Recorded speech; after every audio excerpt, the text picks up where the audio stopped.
and welcome to Artist Revue. We're at the end of the month, where we're always so pleased to bring in a New Orleans, hopefully, artist in residence to present his or her new work. And we're not going to fail you here. We have a young gentleman who's got some beautiful pieces, and so we're going to skip all the nonsense and go straight to the meat of the matter. And we want to welcome to the show, he's a painter.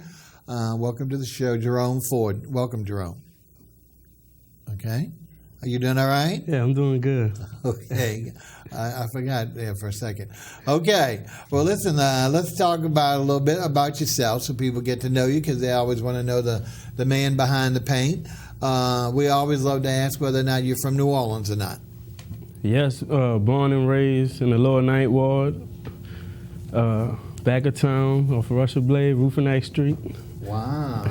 Okay. Of course, that could be a sad story. Did you have problems during Katrina? I mean, I don't know who did down there. Oh, yeah. Well, my dad stayed behind. I left. But, we lost everything. Wow. So, where did y'all go? Where did you go? I went to Opelousas. My parents went to Houston. Oh, okay. You didn't want to be with your parents. Well, great. That's a great place where Paul Prudhomme's from and a couple other places. So you might have ate well there. Right. Good Cajun cooking. And how long did you stay? I'm currently still there. I'm here mainly on the weekends, but for the most part, I'm there. So you're never coming back to us? Oh, yeah. Like I said, I think the hurricane gave me an opportunity to kind of spread out. So I feel like I never left. I'm still here. Well, we're glad to hear. I still have an address here, 6311. All right. No, don't get out. People be, visiting the blank address. The thing there is that, so are you telling us you have a fairly good market for your work in Opelousas? My wife, when I left, me and my wife were engaged, and we got married. So my wife and my wife's family is out there. But, yeah, they've opened up to me. I got a lot of commissions through the city, but my market is here. Okay. And so, like I say, I'm here pretty often. I show here and I work there. Oh, okay. Well, so they don't mind losing the tax base of all this art that you're selling down to New Orleans, huh? No. No? Okay. Well, we hope you change your mind, because we hate to hear that. You really disappointed me. When I knew you were a native, and to wait to the last minute of spring on me, that shock, that's too much for an old person to hear that, and you haven't come back, and you're liking it better there in downtown Opelousas. Okay, well, let's move on beyond that. We'll try and get over it. The important thing here is that folks, in addition to let's talk about how did you get interested in art, and tell us a little bit about your background in that.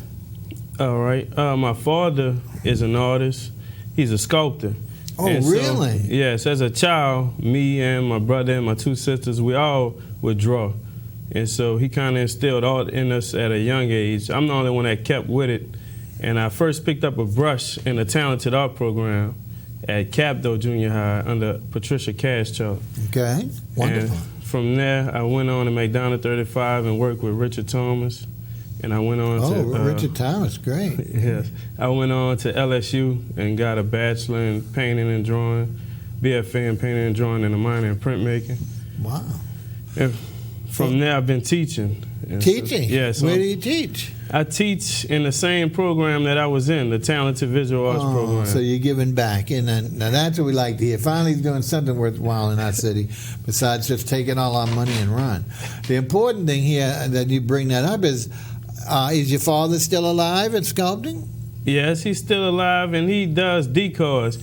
He's not, I guess he wouldn't consider himself a professional sculptor, but he's busy with it. So he specializes in decors. Decors. Which is, not only a big interest among hunters and all, but also has become an art form. There's been, a lot of primitives and other areas that are using those for different art galleries and stuff like that. So maybe we'll have to one day. Maybe he'll want to come and take a look, show us some of his work, and maybe we can show it to everyone if he gets the interest. But it sounds like he wants to focus on his children. That's a great idea. All right. So that's great. So now I know you appear at some of the markets, like the Palmer Park Market, the third Saturday of the month, so that's good. You can catch him there. But you also have a website. Let's talk about that and what we can see on the website. Okay, my website is colorsofculture.net, and you can see paintings from the last 10 years. Wow. Now, will be some of the ones we see today here on there? You'll see some of the ones that you see today, but I have more because this is more recent stuff that I brought in today. So see, folks, the word, he went a little quick, but fortunately our director was able to get that for you. So it's colors, plural, of culture, singular. COLORSOFCUCOLUTUOG. You'll get it. It's on the thing. He's got me mixed up. But the key there is .net. So don't put your usual .com. That's something we got to overcome with the .orgs or .edu. So it's .net. So there you'll be able to see not only what we're showing today, but the 10 years of work. And so it seems like he's very prolific. So that should be very, very great for you to see. So anytime you don't get a chance to see him at some of the markets, if he has to stay home in Appaloosa that weekend, check out the website, and you can see additional. And also, I'm sure there's lots of information how to get in touch with him when he's available. All right. Well, without further ado, let's go ahead and take a look. Let's see if I think I got it right here. We got some of your paintings. Got some great sizes in smalls and large, and does some beautifully framed. And we got the first one here. Let's talk about this one. First of all, let's. It is framed, and what is the media? What is it on, and what are you using? Acrylic, I believe, huh? That's acrylic, and it's painted on slate and birch wood. And this is the earliest piece that I brought in today. I painted this back in 2005, and when you said 10 years, that's not 10 years. No, on my website you can see work 10 years. Oh, okay. Early. Well, tell me now. You said I brought in. This is the earliest thing I brought in. Oh, earliest today, but not yet. Okay. Now you're saying it's on slate and what? Birchwood, which is furniture grade plywood. Okay. And the reason I brought this in was just to give a sample of what my early work looked like, so you can kind of see the progression with some of the later. We're going to see historical, visual historic history of your work, and that's always good to do. Now is the slate? Well, I guess since it's that long ago, it wouldn't be any resalvaged slate from Katrina or anything, is it? It is. Actually. Oh, it is. Yes. And as a matter of fact, I got a stack of slate from some photographer friends, Keith Calhoun and Chandra McCormick, who have the Lower 9 Center and the Lower 9th Ward. Okay. But their building was tore down in Katrina, and they gave me a stack of slate. Now, I was painting on slate before then, but the stuff after Katrina, I lost a lot of that stuff. The stuff that I did after Katrina was... Do you find it very difficult to paint on slate? No, I really like that surface, and that's the reason why I stuck with it for so long. It's really a unique surface. It's different from wood. It's hard like wood, but in different lights you get different hues and different shadows, and so it's a real unique surface. But also, aren't some of them, not all of them are just straight flat. Don't they have different crevices and holes and stuff like that? Yeah, and it's a lot of character. Yeah, it gives a lot of dimension, texture. huh? Right. Well, let's talk about this. This is kind of a busy one. Let's see what we got going on here. Tell us a little bit about what's going on in this painting. Well, let's talk about the size first, so people get an idea, because it's hard to decide looking on the TV what size. What size would you say this painting is, including the frame? This is about 16 by 20. 16. That's a very good standard size. And now the frame itself, let's talk about that before we go to you. This is a frame you made or you purchased? And this is a frame I made at a frame shop. Okay. And then you painted it to accent kind of a faux finish, huh, to kind of bring out the colors. All right, now let's focus on which really is great, because it coordinates very well with the colors. It doesn't contrast at all. Let's talk about the subject matter that we're looking at on the painting, and there's a lot of text there. You can tell us a little bit about that. But let's start with the subject matter. What are we looking at? All right. And don't get too close, Mr. Cameraman. Well, this is a woman, a nude. She's in a room. You have a room with two windows and a table. She's in a room and a table, okay. Yeah, and the subject matter goes with the writing, the text. That's a poem. I was writing at the time, and this is probably one of the last paintings I did. So you're also a poet. We didn't say that. You're also a poet, is that right? I guess you could say an amateur poet. Well, a poet is a poet. Only different is a professional poet actually gets money for his poems. Exactly. But that's okay. But what I'm saying is you created this poem. Yes. So you're the author of the poem and you're a poet. So what is the subject matter? We don't want you to read all that because people will start snoring. The title is Daily Prayer. Daily Prayer. And so this is the third painting that I did from that poem that I wrote. Okay. And so you have a poem that's basically a daily prayer, like the title says, that involves a person praying in a room. Okay, and is it a prayer because what inspired her to pray? Is it just a daily religious effort, or is it because she's in despair? What was the emotion here of the subject? Well, yeah, she's in despair, and it's just the struggle of life. And the reason I made her new, like I said, this is the third painting in the series, and I guess I got a little more spiritual, and so I made her nude because I thought that was the best way to show the spirituality of this woman, to show her in her purest form. And so I think that went well with the text. Flesh equals spirituality. Yes. Are you saying? Interesting. Okay, and well, it is kind of morbid and dark. I haven't read the entire thing, but kind of dark. But of course, it's got that brilliant focus on the table. What made you want to really bring the table? Because that seems like almost the altar of where she's praying. What I'm saying, because it's so bright compared to everything else. Most of the other thing, tones are a little darker. What kind of is that? Because supposedly sunlight's coming through one of the windows that we don't see, or what do you think there is? Well, it has something to do with the color scheme. I wanted to draw your attention. Normally, your eye goes up to the left and when you're reading something. And so I wanted this table to kind of balance off all that space that I used at the top. And, that was the main purpose of the color. But the reason you have a bowl and a table is because the poem is about a bowl, an empty bowl. Okay, well, this is great. Now we're going to move on to the second one, and he's going to help us out there holding one. We're going to move to the big pieces after we get through these initial ones, so bear with us, folks. Okay, well, let's see what we've got here. Again, the frame looks about the same, so you did a similar color treatment of, again, what type of wood on the frame? Is it the same birch wood you're talking about, or is that something different? No, the frames are made out of cypress. Cypress, wow. We love. Is that recycled cypress or is that new cypress? This is actually recycled cypress. Fantastic. And the result of Katrina? No. Oh, that's a shame. This was after. Because people like to hear it's the result of Katrina. All right, now, this is a great, and we all know this is the previous lady's father. And let's talk about this painting, because this is, of course, of such importance ever since Treme came into existence as a TV show, so it's got international importance here, brought New Orleans to the thing. Let's talk about who is this gentleman sitting in this painting? This is a Mardi Gras Indian, and he's a wild man, is his title. This is from a tribe from my neighborhood. And what's the name of the tribe? The Red Hawk. Red Hawk. Red Hawk Hunters. Red Hawk Hunters from the Ninth War. Ninth War. Not from Appaloosa. No. Okay.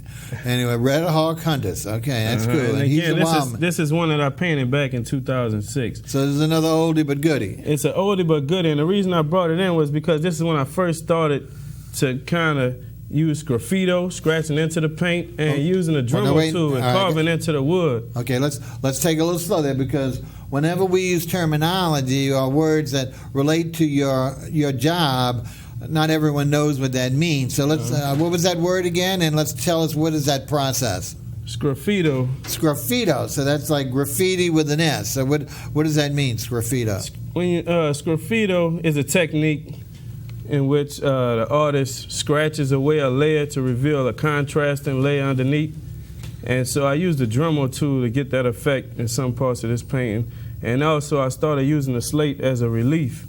And so now this is slate again, huh? Yeah. But it's mounted on, but it's attached to wood because you can see it better. So it's really cool because it looks like the wood becomes a mat for the painting. The slate is almost perfectly rectangular, but it has a wonderful border it's almost like gallery wrapping, but still on the painting. So we've got a great border on wood that carries on the theme of the painting. Go ahead. What else can you tell us about this headhunter?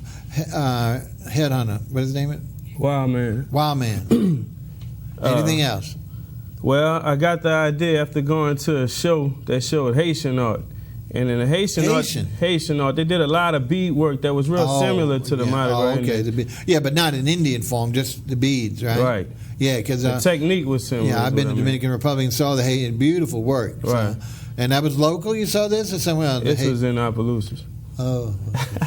Wonderful. But at least you brought a New Orleans subject to life. Right. All right. Now, and what size are we talking about this one? Is this like 16 by 20 but on the horizontal? Is about the same okay. size. So what a cool deal, huh? So everyone is looking for, nowadays, for the Indian.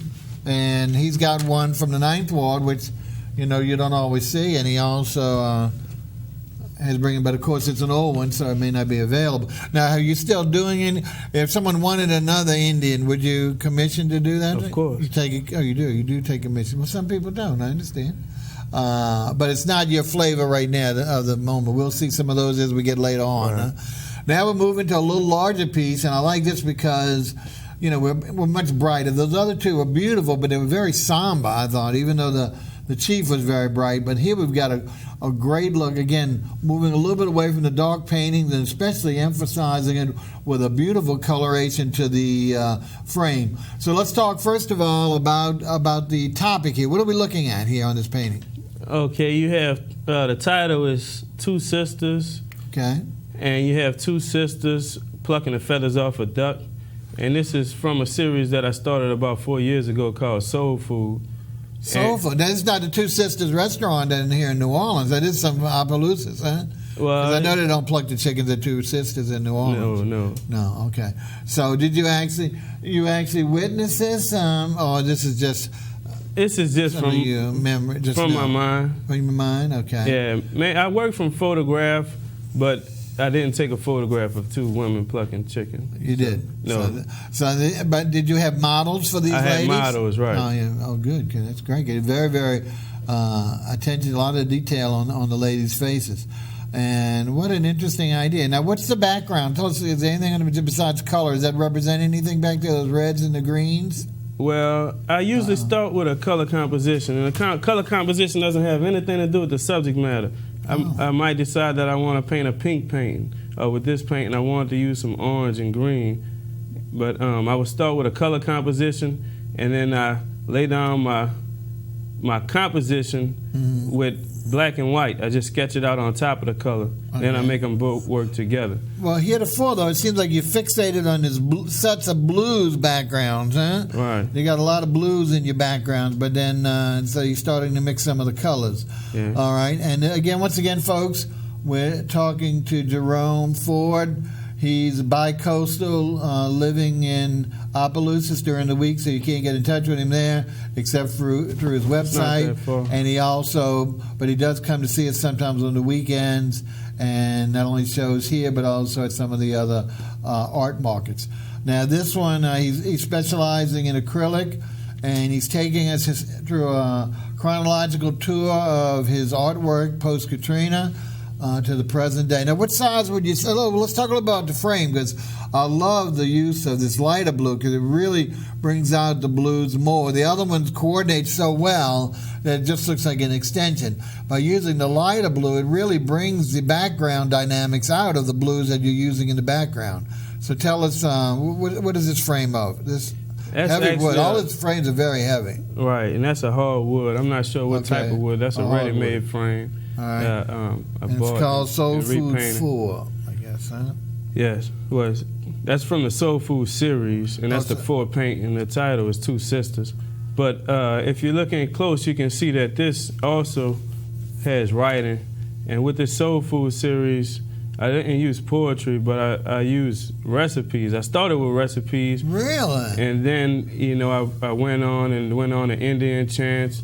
And some of the later pieces have prayer. So what's great about this is like a 2-for-1 special. You got the paint, but you also got a recipe how to pluck the chicken. Is that what it was, or a recipe how to cook the chicken? Cook smoked duck. Smoked duck. Uh-huh. Well, why wouldn't you do chicken? These are chickens, you said, huh? No, that's duck. Oh, these are ducks. I misunderstood you? Yeah. I thought you said chicken all the time. Well, okay, these are duck. My favorite duck. Well, where'd you get this recipe? Want to Paul Prudhomme? No, and I got a lot of these from family members. This is one from my uncle. Well, you shouldn't have somebody in your family. Do you know any family has a restaurant that they could start serving some of these recipes? No, and most of my family is from here. And I know, but that's what I'm talking about. You can go to any kitchen in New Orleans on a Sunday and get restaurant That's quality. not saying too much about your family's recipes. All right, let's take a look at another one. Now, here we got one. But now we got a vertical one again. And again, using the similar color on the frame. And let's see what we got here. Well, tell us a little bit about this subject. This looks like another religious one. Well, this is actually Indian. This casting Jesus out the temple?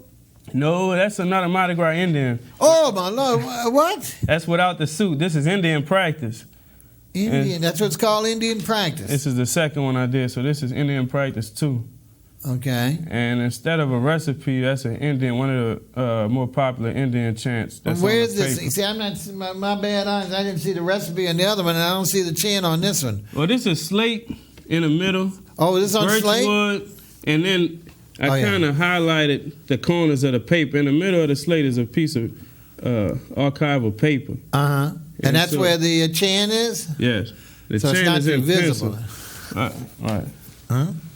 Well, I purposely made it kind of inconspicuous so it wouldn't take away from the imagery that I have. But yeah, if you look real close, you can see the chant. I got it. So it's kind of like how you see more things in a painting, so there's a little extra, another little extra bonus, huh? Right. Now here I like because you really have added color as a tremendous dimension here.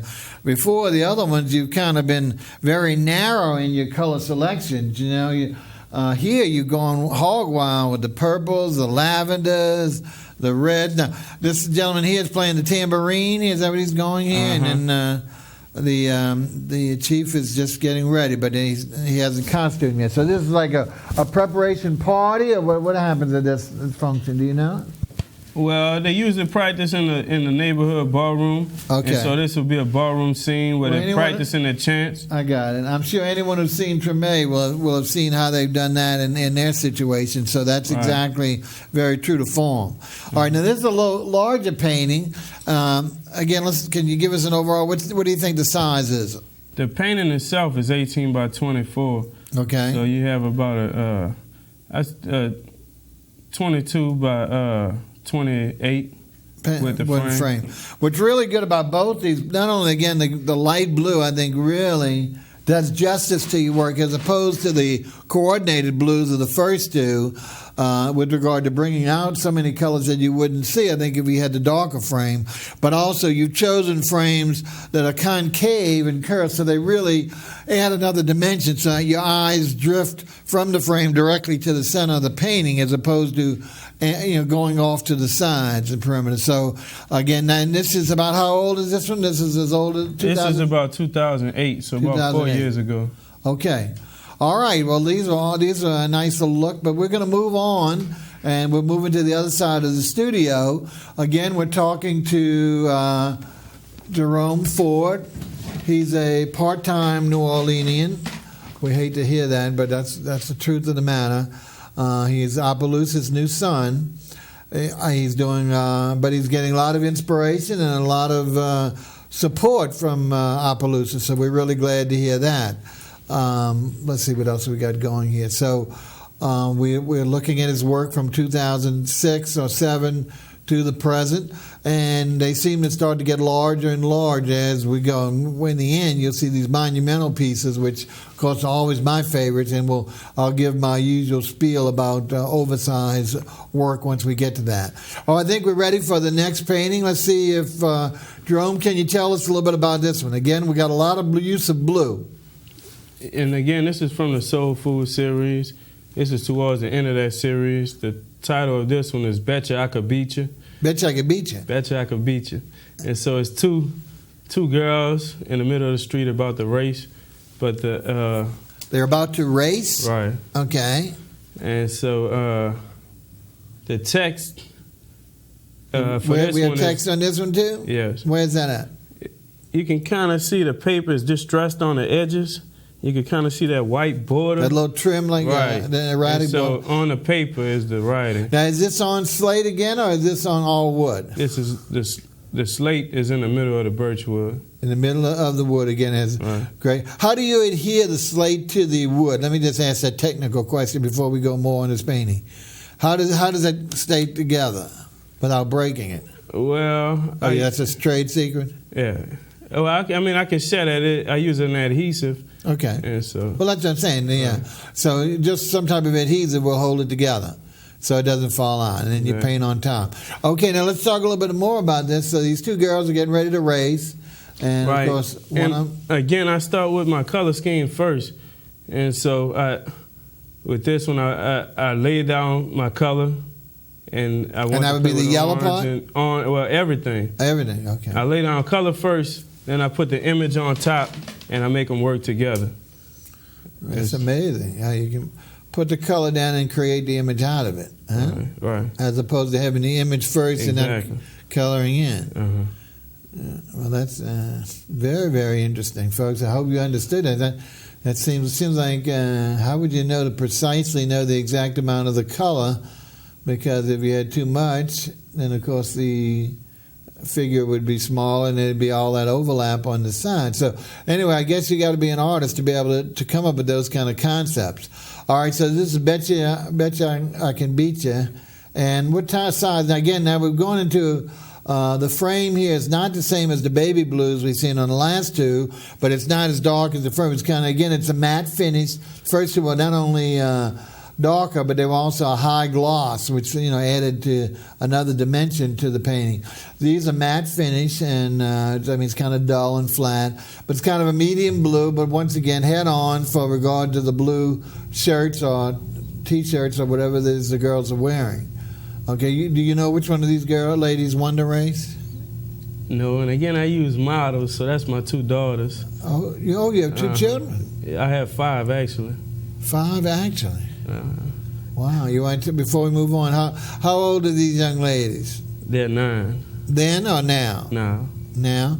And then how about the rest of your young family? How old are they? I have a daughter who's 1, a son who's 2, wow. Another son who's 4, about to be 5 this month, and my 2 daughters. I think he needs to keep more busy at the painting. I think he's spending a lot of free time in populating Opelousas, adding their population stats.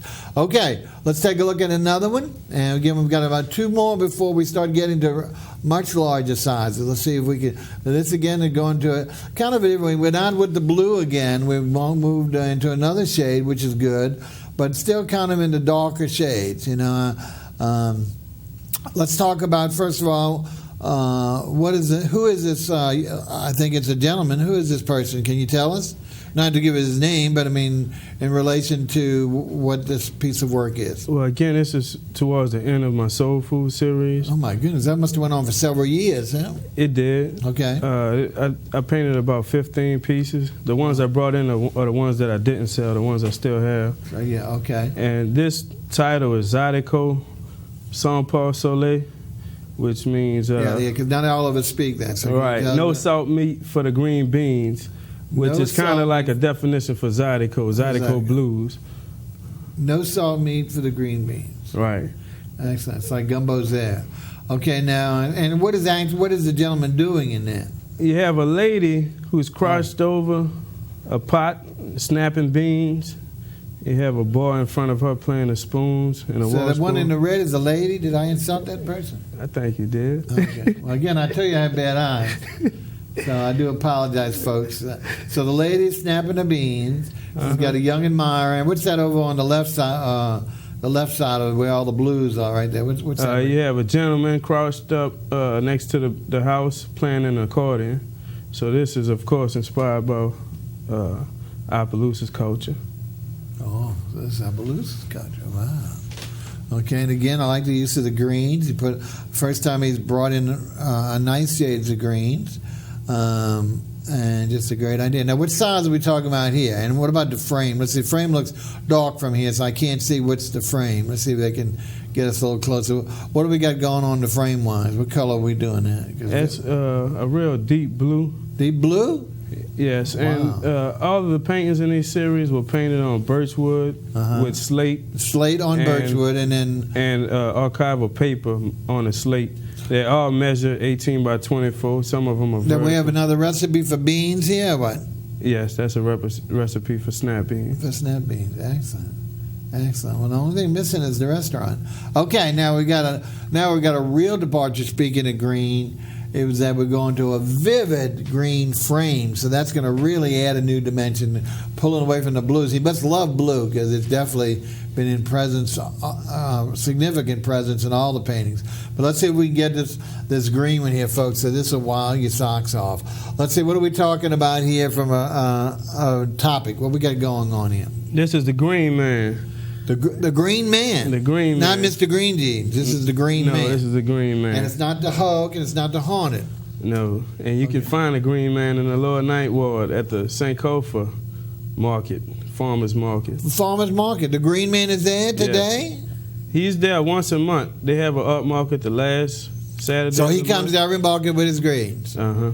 Wow, fantastic. I've heard a lot about it, but of course, you know, I don't know where. I'm always afraid I'm gonna get lost down there. So that's why, you know, you hear so many stories about how it really needs more vitality with regard to habitation and all that. And you see all these wooded areas, and I'm always afraid that you know, I won't be able to find my way back. But I heard the marketplace is great there, so that's really good. So now, again, what kind of age do we have on this one? What year would this be about? I painted this last year. Yeah, this got to be new because I know that market's not that old. And look at that vivid green. I'm glad he finally moved away from blue, huh? Doesn't that really make it stand out? What size? And again, is this on slate on the board? Yes. The Still same. doing slate as of last year? Yes. So you'll never give up slate? I don't know. When I get tired of it, I'll give it up. I haven't painted on it since last year. Oh, okay. But I have one I'm working on right now, actually. That's this same size that I'm going to add with this series. But this series is all 18 by 24, slate on birchwood with archival paper mounted on a slate. And now, is there any kind of recipe or anything? What's this is my grandfather's, my late grandfather, Papa J.D. Green recipe. Recipe for greens? Mustard greens. Mustard, favorite. I love greens. Oh, okay. There you go. Look how vivid those are. Those are great. So you see he's got a great eye with regard to the things that are going on around New Orleans when he's here. So that's what's really good about it, is that he really can focus and concentrate on, so when he goes back home to paint, he has those images very vivid. Because you say most of these do not come from photographs. Is that right? No, most of them do come from photographs. Oh, they do? Yeah. Oh, so it's easy then. I wouldn't say it's easy. I think the creativity really comes out from the color. And like I said, I lay down, that's what sets me aside, I think, from other artists, is the way I use color and the fact that I put my color down first. Yeah. I don't know anybody That's else. an amazing thing. And let me ask this, and I know you don't want to talk too much about it because it sounds like it's your trade, but at the same time, since you're giving back to the school that you're teaching what taught you everything you know, are you also showing the students this type of treatment? Well, this is of learning to put the color down first and then come up with the actual subject. You know, that's more style, and I really don't teach style. All right. I teach basics, and so I teach technique, I teach color theory, and I teach basic fundamental art. And style is something that I expect them to come about on their own if they get the right foundation. So you won't even share it with your students, you're saying? Okay. I can't share it with them. The style is something that you really can't teach. That's something that you're going to get on your own. If you keep practicing, you'll don't fuss at me, stuff. but I just think that that is such a creative concept that, I mean, you know, after you're gone, of course, that's many years from now, no one will pick it up because you wouldn't give anyone that learning, that training. So I hate to see that. I don't know anybody else who does that, but I'm sure. That's what I'm saying. I'm sure I'm not the only person that does that. Oh, you sure? Yeah, I'm pretty sure. Okay. Well, if any artist out there does it, please let us know because I'll be anxious to see. I think it's kind of unique, and I would hope that he would start sharing some of this. Certainly, but these aren't his competitors. He's not for a long time. These young children coming up. All right, let's move on because now, folks, get what? We really are getting to the larger pieces. Okay, I think there's one more, a medium size, but I'm not sure it's the next one. Let's see which one. If not, then all of a sudden we're going to go bam, bam, bam, right at the big ones. So what do we have here? Look at the colors here. Now, finally, we're coming up again with, it's been a while since we've seen anything bright, other than the frame. He's really kept us in the darkness, and I don't know if that's because of the sadness of Katrina in the Ninth Ward or what, but, there's a rebirth down here, and we want to come into the light. It's a future. There's a future. We've seen, thanks to Brad Pitt, where there's a future, and we got to look into the light. We got to bring that light forward, not just always focus on the past. So now let's talk about this. First of all, about what year was this particular piece? This is one I did in 2011. 2011, so that's right around the corner. This last September is when now this is a huge piece, folks. That's why it's taken our cameraman a long time. Can you give me an idea of the size? This is what we call monumental pieces, where this is what I call wallpaper, where the newer homes or the newer interests, where you just need one of these babies up there, fills your entire wall. You don't want anything else to take away. This is a feature focus point of any room. So what can you give us a size on this right away first? This painting is 4 feet by 6 feet. 4 feet long and 6 feet high? Or 6 feet across. Right, 6 feet. 4 feet high by 6 feet because it's a horizontal painting. Now, what are we painting on here? This is all birchwood. All birchwood. Again, acrylic. Remember, he's featuring acrylic. And this poor person seems to be in excruciating pain. Now, let's tell us exactly what is going on in this particular painting. Well, this is a second line scene, and this is my first second line painting. See, that's hard to... First, second This line. is my first second line second, painting. First line, the first second line.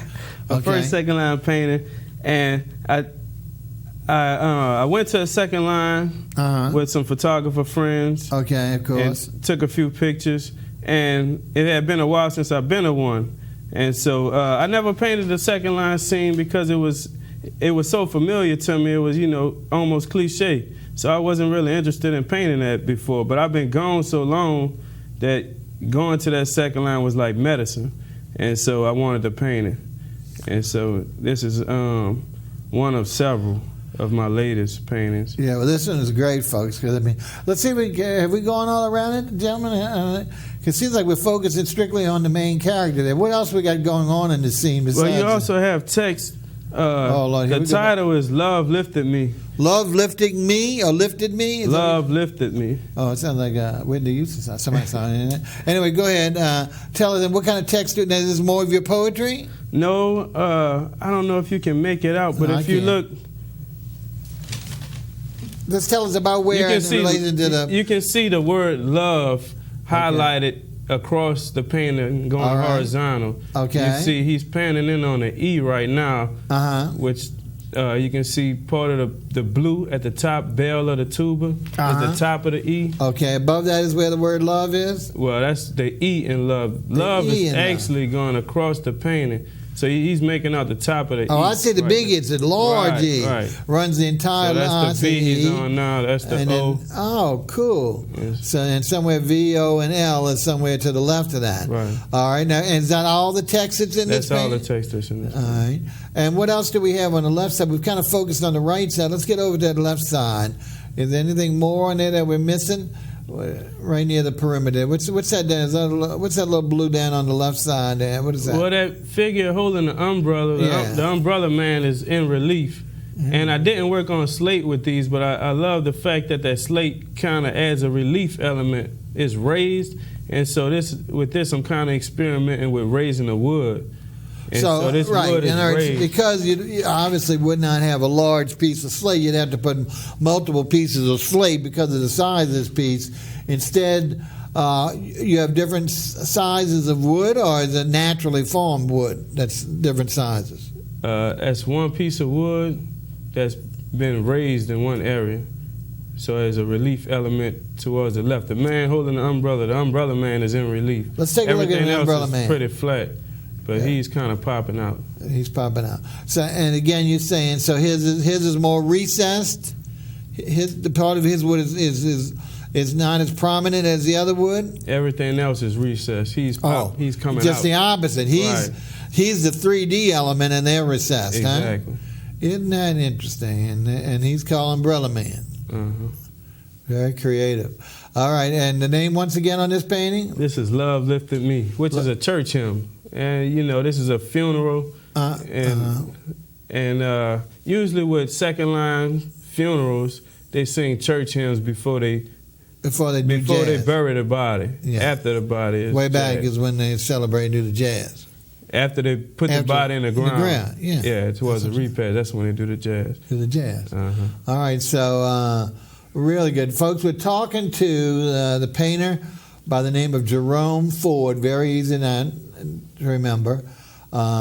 He is part-time New Orleans, part-time Opelousas. He's made his residence in the lovely little town of Opelousas and enjoying himself there as a result of Katrina.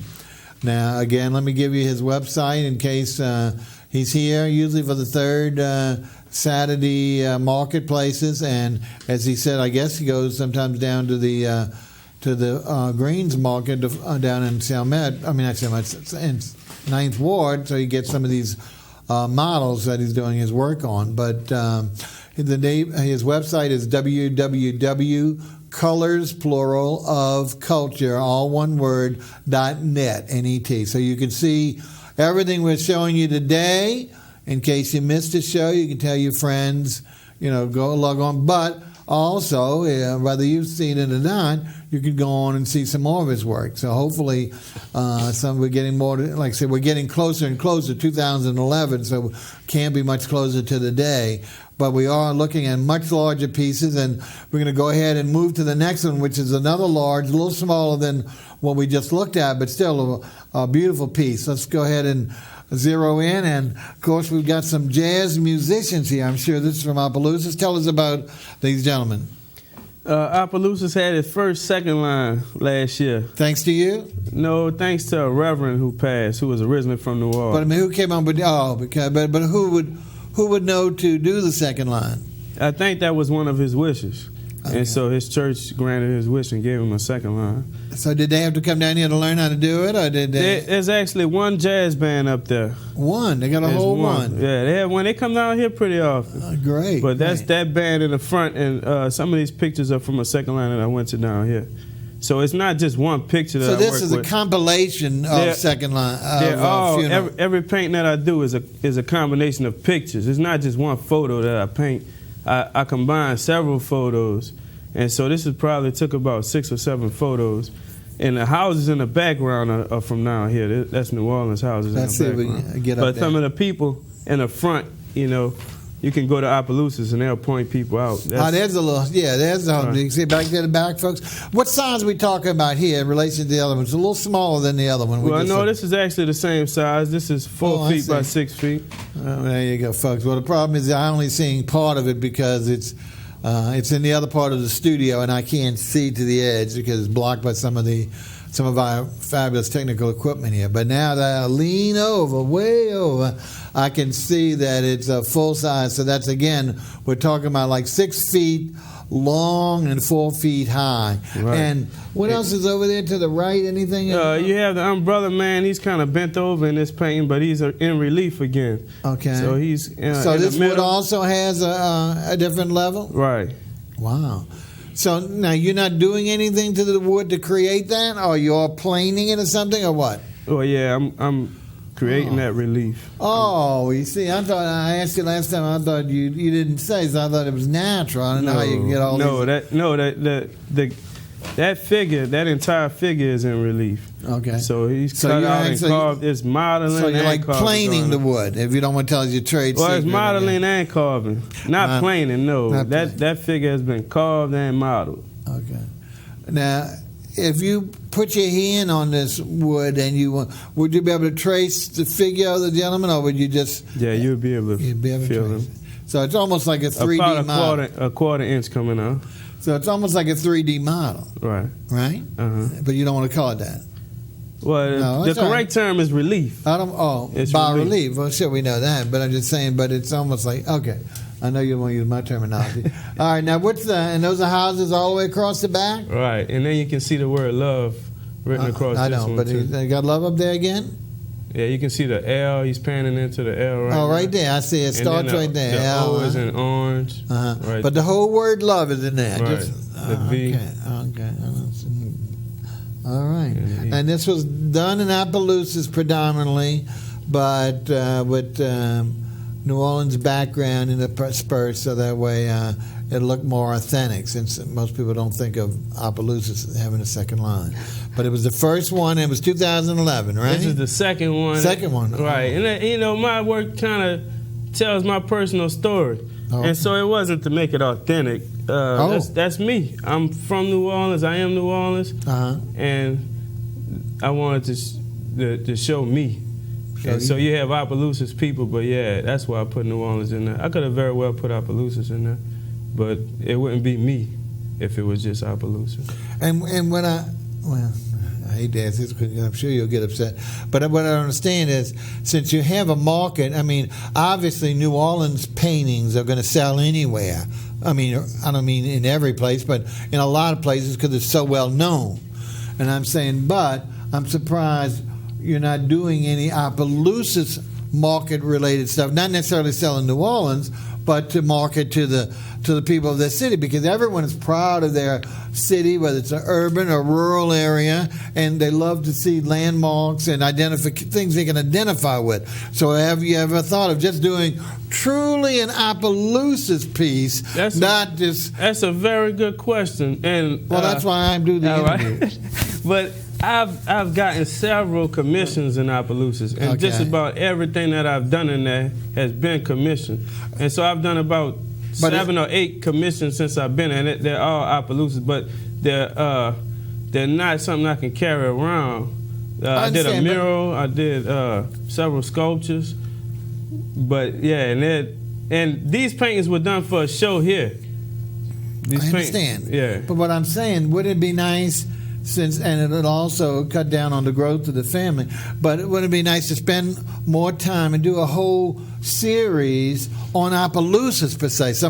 Just like we have magnificent old homes like you're showing, they have gorgeous old homes, because those homes are, many of them, if they're still there, were, pre-war, and they're the same Victorian heritage, but not so much a shotgun double, but they're larger space, they're beautiful. Of course, most of those are on property that we don't have down here. Right. We have just a little narrow lot when they have a lot more acreage. So plus, the trees, the landscapes. I understand what you're saying. So I'm trying to make a suggestion. I'm trying to see whether they're rebuking that or not. Well, no, in no way. I think any artist will tell you, when you paint to sell, you kind of run into problems.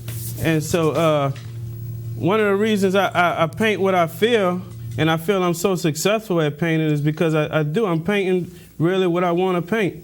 And it's not really for the market. It's what I feel. This is what I feel. What do you feel? And so when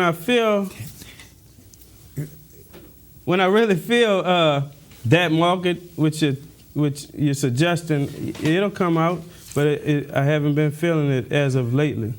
But you've been living there how many years now? At least 4? And like I said, I've done several public works. I understand. The recent stuff I brought in is what you see here. You can go to my website. Go to my website and you'll see everything.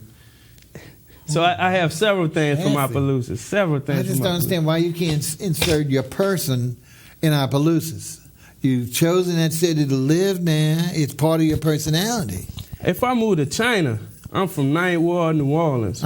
If so I you move would to never Africa, I'm from Ninth Ward, New Orleans. So even though the people might have squinty eyes and all, and they would be doing second lines, you wouldn't? I'm from Ninth Ward, New Orleans. So it's nothing that nobody can take from me. This is me. Oh my! That's me. Man's taking an insult. I'm explaining it. But what I don't. And so an artist usually, and the most successful artists, in my opinion, they paint from their experience, and they paint something personal, and they put a lot of feeling into it. And that's what I do. And at the time, like I said, I went to a second line. That's why you see second line. That's why you see them so late in my career. I've been painting for a while, but so late because that's what I missed. And that's why you see them now, 15 years after touching the brush, 20 years after touching the brush, I'm first painting the second line, because this is what I missed. Okay. Wow. Didn't get my point, but that was very well explained. Okay, let's go to the next painting. And again, I think we have another Now, these are on a wall I can't even see, folks, so you'll have to really forgive me. I'm going to be seeing it just like you. This is, I know it's a large piece, but why don't you tell us up front, how does this compare to these other two we've just looked at, size-wise? It's a series, and usually when I work in series, when I always work in series, they usually paint the same size. So this is, again, 4x6, and this is the third painting in that series, Love Lifted Me. And the word love is a little more obvious in this piece. Now, again, do we have the wonderful the relief part, the recessed, whatever you want to call it? Do we have that modeling on this one? The Umbrella Man is in relief in this picture also. Wow, so it's always the Umbrella Man. Something going on there. But okay, and then tell us, what are we looking at here in this painting? For those who can't see. Well, you have the two gentlemen with the umbrellas leading the second line. And as he pans out, you can see the band. And who's this irate person with the red scarf? That's a lady singing her heart out. She's singing the heart out? Love Lifted Me. Okay. You don't see some pain on some of these faces? Like I mentioned that on the first big painting over there that of the second line. You don't see any. I see heavy expressions. I see passion. Is it the pain because it's a funeral? Because the second line, is there any pain involved with that or no? I don't think I would call it pain. Oh, okay. I see heavy expressions in their singing, and what they're singing is a spiritual song. Right, so that's what I'm saying. So it seems like there'd be some pain involved pre-burial because you're doing these ceremonial hymns and there's depression going on because most people are missing the deceased at that point. Now, when it's over, of course, that's when everybody's ready to party, so they celebrate. So I forgot, were any of these three post-burial? All of these were post-burial. And, but no, I wouldn't say it's pain. That's just, that expression is just a soulful look. But it's soulful. Pain is the wrong word to describe. This guy was 80 plus, and so this is a happy occasion. It's a song that's a very spiritual song, so you have people with serious expressions, but pain is the wrong way to describe it. Pain would be the wrong. So you don't think people experience pain with the death of a loved one? It depends on who and how and a lot of different variables. Yeah, you know. All right. So this is another 4x6. Right. You know, I can't see it. Folks, notice the colors on these large ones are much more vivid, much brighter, even though the subject matter is very serious, according to the painter. He still brought them all to the light, bringing a lot of vivid colorization. All right, let's go on to the next one because we want to see what's up next. What we got going on, Mr. Cameraman. This is one of my more recent pieces. What year would be recent? This is again 2011. And this piece, I have a little bit more of a relief going on. You have the figure holding a cornet to the left of the painting. That's in the highest relief. And then you have that trombone player who's also in a lower relief. Now, is this another second line, or is this like Mardi Gras? This is the second line. Second line. Uh-huh. And this is done here in New Orleans, or representative of New Orleans? Yeah, you can say this. Beautiful trombone, huh? That's a cornet. Cornet. Oh, what's the difference between? I'm not that music. The trombone is the horn that slides. That has. That's right. Yeah. I was saying trumpet. I meant to say trumpet, but the cornet is a little bit more ornate. It's a smaller version of a trumpet. Oh, okay. Very pretty though. It's got a lot of pretty work on it. All the metal and stuff, the way it's curved. Okay, and then what else we got? So we got a whole bunch of people in here. Yeah, and you have more people. This is more New Orleans. There's a crowd, a real crowd. Right. Yeah, that's not to say the others have been kind of sparse. Right, and this is really jam-packed like New Orleans is. Uh-huh. So this one's closer to the New Orleans than the others. It's more unique to New Orleans. The three figures up front I pulled from a photograph that I took in Opelousas, and everything else is from a second line in New Orleans. Oh, okay. And now again, we're talking about wood. We're talking about any kind of reception or relief on the wood and all on this one? Right. Like I said, the person holding the cornet is in the highest form of relief. Oh, okay. That trombone player. I'm sorry. That's on the left. And to the right, the trombone player. And do we have it? This is still part of the love deal, or is it This is I'll Fly Away. You'll Fly Away. I'll Fly Away, which is another popular second line song. Okay. And do we have any text or any kind of reference to that in the painting? There's no text. It's just a real well-known second line song. I'll So Fly Away. this is one of the few that we've seen that doesn't carry that extra element in it, right? Right. Okay, so that's great. So you can do it without the extra element. Exactly. I think I kind of moved away from that with the stuff I'm doing now. So okay, well that's good. That's growth. Oh, well, some people might not think it's growth because they might like the early part. Okay, and we said which size was this again? This is 24 by 36. Oh, that's a nice size, 24 by 36. So it's all right. Let's go ahead and take a note because we've been really gabbing too much, and I think we still got a couple more paintings up before the end of the show. Let's see what else we got here. We want to get them all in. Oh my goodness, this really looks like a photograph. What we That's got? mixed media photography, and this is from the same second line that we just came from. That's Men of Labor second line. Men of Labor. Okay. Men of Labor is which is the first second line here in New Orleans for the season. It's in August, and I went out with a couple of photographer friends, and this was the first second line I had been to in a while. All right. And so you go ahead. It's a photograph, but you're not using it. Is it still a photograph? It's a photograph, but I'm using that same technique where I'm laying down my color first, and then I'm registering the image on the photograph. I'm registering a photographic image to the abstract color scheme that I have. Okay. So I'm laying down an abstract color scheme, then I'm registering that photograph to that color. All right, we got to move along. So what's the size on this, and what's the name on it? We got to quickly. We're going to get the last one. Also about 24 by 36. And what's the name on this one? It's no name? Men of Labor. Men of Labor. Okay, yeah. And that's on wood. That's on canvas. Finally, we came around with canvas. Congratulations. All right, let's take a look at our last painting, folks, because we want to give it all since he brought them all in. What else do we have? We have one more? Ah, yeah. Now, this one, when he brought this one in first to the studio, I didn't see any reference to anything else. To me, it's a unique thing, and I didn't know what we're doing, but maybe this is where he's going. So let's talk about this thing here. Well, this is, again, a mixed media photograph on canvas. Okay. Where I lay down acrylic paint first, and then I register the photograph to that painting. Okay. And the subject matter is a ship that's docked in the Mississippi River. And I took that photograph in a little night ward early one morning. So I'm in the midst of trees right now, and there's fog, and you can kind of see in the background that ship that's docked right there. Beautiful. Fine. We got something totally different than everything else. We wound up with you folks. What size is it real quick, and then we're going to tell everybody goodbye. That's about 24 by 36. Okay. Also. And that's on canvas? Yes. Congratulations. Folks, you've seen the evolution of an artist by the name of Jerome FORD. His website, www.colorsofculture.net. We appreciate him coming in since he's not here all the time, living in Opelousas, but he does advertise his wares at the markets down here and on his website. Until the end of next month, we want to thank Jerome, and we look forward to bringing you another artist. Take care. We'll see you at the galleries.